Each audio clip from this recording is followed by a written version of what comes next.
மசாலாவில் நம்ம மசாலா பொருட்கள் கொடுத்துக்கிட்டு இருக்கோம். அது கூடயே நம்ம வந்து புளியும் கொடுக்குறோம். இந்த புளியெல்லாம் பார்த்தீங்கன்னா எங்கள் ஊரில் கிடைக்கக்கூடிய நாட்டு புளி தான். இது எல்லாம் நம்ம வந்து சாப்பிடுவோமா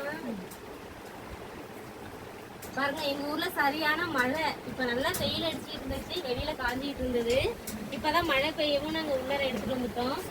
இந்த புளியெல்லாம் வந்துட்டு எங்கள் ஊர்களில் வந்து ஒரு வீட்லேயும் நம்ம வந்து வாங்கி கலெக்ட் பண்ணுறது தான்.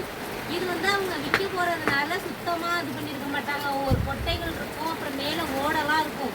அதையெல்லாம் வாங்கி இந்த ஓடெல்லாம் எடுத்துட்டு இந்த காம்பை நாங்கள் கட் பண்ணிவிடுவோம். காம்பை கட் பண்ணிவிட்டு போது மட்டும் இருக்கும். இதை தான் உங்களுக்கு நாங்கள் தருவோம். இன்னைக்கு நான், செல்வி அக்கா, அம்மா 3 பேர் தான் இப்போ புளி சுத்தம் பண்ணிகிட்டு இருக்கோம். இப்போ அவங்க வந்து அந்த காம்பு கொட்டையெல்லாம் நீக்கி கொடுத்துருவாங்க. நான் வந்து ஓடெல்லாம் பொறுக்கி நான் இது பண்ணிடுவேன்.